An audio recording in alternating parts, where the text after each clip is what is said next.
जय हिंद। आज का एमसीक्यू स्टार्ट करने से पहले आप क्या कीजिएगा तो वीडियो के डिस्क्रिप्शन में टेलीग्राम का लिंक दिया गया है, जिसे जाके आप ज्वाइन कीजिए और वहां पे ढेरों क्यूज पड़ा हुआ है जिसे आप देख के आप अपना स्कोर चेक कर सकते हैं। तो चलिए बिना देरी किए हुए आज का एमसीक्यू हम लोग स्टार्ट करेंगे। पहला क्वेश्चन हम लोग देखेंगे, विरंजक चूर्ण के लिए कौन सा कथन असत्य है।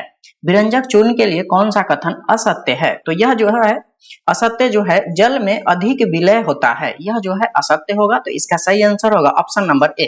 जबकि हल्के पीले रंग का चूर्ण है, यह सही है। ऑक्सीकरण यह भी सही है। अगला जो है वह तनु अम्ल की प्रतिक्रिया से क्लोरीन निष्कासित करता है, यह भी सही है। अगला क्वेश्चन हम लोग देखेंगे क्या है, पारद धातु। पारद धातु जो है वह क्या है? तो यह जो होता है पारद धातु जो है यह क्या होता है? तो पारा युक्त मिश्र धातु होती है, ठीक है। इसका सही आंसर होगा ऑप्शन नंबर सी।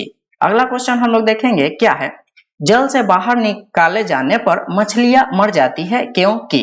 इसका क्या कारण है कि जल से बाहर जब मछली को हम लोग निकालते हैं तो वह मर जाती है?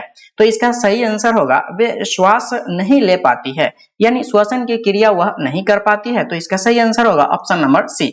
अगला क्वेश्चन हम लोग देखेंगे, मधुमक्खी कॉलोनी के सदस्य एक दूसरे को किस प्रकार पहचानते हैं? मधुमक्खी जो है वह एक दूसरे को यह मेरे ही आसपास के पड़ोसी है या मेरे ही घर के है, इसको कैसे पहचानेंगे? वह जो है वह नर्तन से पहचानते हैं। इसका सही आंसर होगा ऑप्शन नंबर सी। अगला क्वेश्चन हम लोग देखेंगे क्या है, देखिए, मनुष्य के जीवन काल में कितने दांत दो बार विकसित होते हैं? मनुष्य के जीवन काल में कितने दांत दो बार विकसित होते हैं? तो 20 दांत जो है वह दो बार विकसित होते हैं। इसका सही आंसर होगा ऑप्शन नंबर सी। बढ़ते हैं आगे अगले क्वेश्चन के तरफ। देखिए क्या है, मनुष्य की खोपड़ी में कितनी अस्थियां होती है? मनुष्य की खोपड़ी में जो है वह कितनी अस्थियां होती है? तो 8 अस्थियां होती है। इसका सही आंसर होगा ऑप्शन नंबर ए। अगला क्वेश्चन हम लोग देखेंगे, आधुनिक मनुष्य का हाल का पूर्वज है।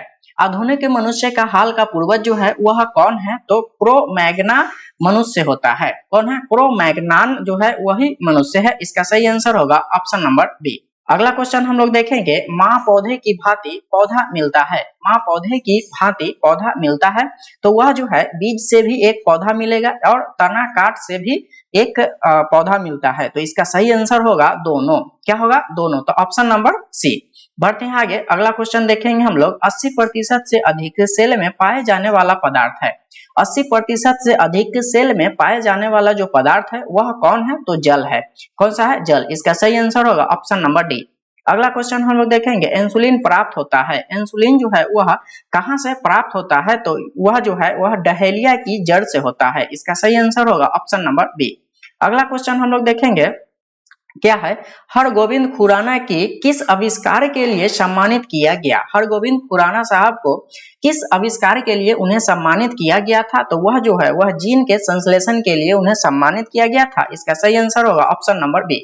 बढ़ते हैं आगे अगला क्वेश्चन हम लोग देखेंगे, संसार का सबसे बड़ा पुष्प है। संसार का सबसे बड़ा पुष्प जो है वह कौन है? तो रैफलेशिया है। इसका सही आंसर होगा ऑप्शन नंबर बी। अगला क्वेश्चन हम लोग देखेंगे, तना काट आमतौर पर किसके प्रवर्धन के लिए प्रयोग किया जाता है?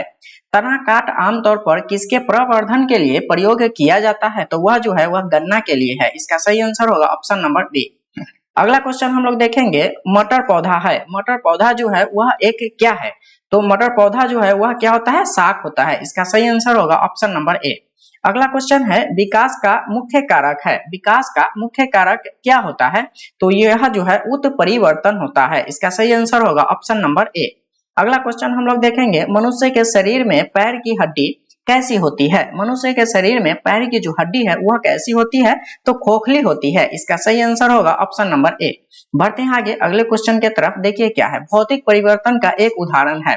भौतिक परिवर्तन का एक उदाहरण क्या है? तो यह जो है वह पानी में चीनी का घुलना भौतिक परिवर्तन कहलाता है। इसका सही आंसर होगा ऑप्शन नंबर डी। बढ़ते हैं आगे अगला क्वेश्चन देखेंगे हम लोग, तब कोई प्रतिक्रिया नहीं होती है जब भाप गुजरती है ऊपर से। किसके ऊपर से भाप गुजरेगा तब कोई प्रतिक्रिया नहीं होती है? तो वह एल्युमिनियम के ऊपर से अगर भाप गुजरेगा तो कोई प्रतिक्रिया नहीं होगा। इसका सही आंसर होगा ऑप्शन नंबर ए। अगला क्वेश्चन देखेंगे हम लोग, स्टेनलेस स्टील मिश्र धातु है। स्टेनलेस स्टील जो है वह किसका मिश्र धातु है? तो वह जो है लोहा और क्रोमियम का होता है। इसका सही आंसर होगा ऑप्शन नंबर सी। अगला क्वेश्चन हम लोग देखेंगे क्या है, निकोलस कोपरनिकस प्रसिद्ध है। निकोलस कोपरनिकस जो है वह क्यों प्रसिद्ध है, तो यह बताने के लिए कि ग्रह सूर्य के चारों ओर चक्कर लगाते हैं, न कि पृथ्वी के। कोपरनिकस साहब क्या बोले थे, जो ग्रह जो है वह सूर्य के चारों ओर लगाते हैं, न कि पृथ्वी के। इसका सही आंसर होगा ऑप्शन नंबर बी। अगला क्वेश्चन हम लोग देखेंगे, सीधोत्पादी रिएक्टर है बिजली पैदा करने वाला नाभिकीय रिएक्टर जो बिजली उत्पन्न करती है। तो यह जो है यह क्या होगा, इसके द्वारा इस्तेमाल की गई फिनाइल सामग्री को जलाने तथा इन्हें पुनः प्रयोग करने के द्वारा होता है। इसका सही आंसर होगा ऑप्शन नंबर सी। अगला क्वेश्चन हम लोग देखेंगे क्या है, देखिए अगला क्वेश्चन हम लोग देखेंगे क्या है, परमाणु ऊर्जा में भारतीय कार्यक्रम के जनक है। परमाणु ऊर्जा में भारतीय कार्यक्रम के जनक जो है वह कौन है, तो एच जे भाभा। कौन है, एच जे भाभा। इसका सही आंसर होगा ऑप्शन नंबर बी।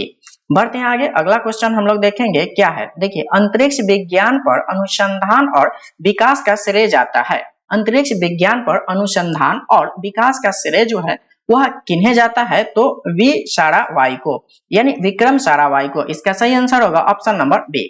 अगला क्वेश्चन देखेंगे हम लोग, वैज्ञानिक अल्बर्ट आइंस्टीन प्रसिद्ध है। अल्बर्ट आइंस्टीन जो है वह किस लिए प्रसिद्ध है, तो यह जो है वह विद्युत प्रकाश के विद्युत प्रभाव के लिए प्रसिद्ध है। अल्बर्ट आइंस्टीन किसके लिए, प्रकाश के विद्युत प्रभाव के लिए। इसका सही आंसर होगा ऑप्शन नंबर बी। बढ़ते हैं आगे, अगला क्वेश्चन हम लोग देखेंगे, पास्चुराइजेशन एक प्रक्रिया है जिसमें क्या होता है। पास्चुराइजेशन एक प्रक्रिया है जिसमें क्या होता है, तो यह जो है दूध को बहुत देर तक गर्म किया जाता है और एक निश्चित समय में अचानक ठंडा कर दिया जाता है। दूध को बहुत देर तक गर्म किया जाता है और एक निश्चित समय में अचानक ठंडा कर दिया जाता है। यह जो है वह पास्चुराइजेशन की प्रक्रिया कहलाती है। इसका सही आंसर होगा ऑप्शन नंबर सी।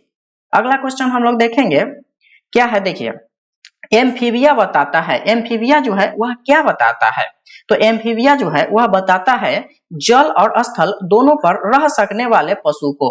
एम्फीबिया जो है वह किसे कहा जाता है, तो जल और स्थल दोनों पर रहने वाले पशुओं को एम्फीबिया बोला जाता है। इसका सही आंसर होगा ऑप्शन नंबर डी। आज के लिए बस इतना ही, मिलते हैं अगले क्लास में। अगर आपको वीडियो अच्छा लगा है तो लाइक कीजिए, सब्सक्राइब कीजिए और शेयर जरूर कीजिए। So thanks for watching this video.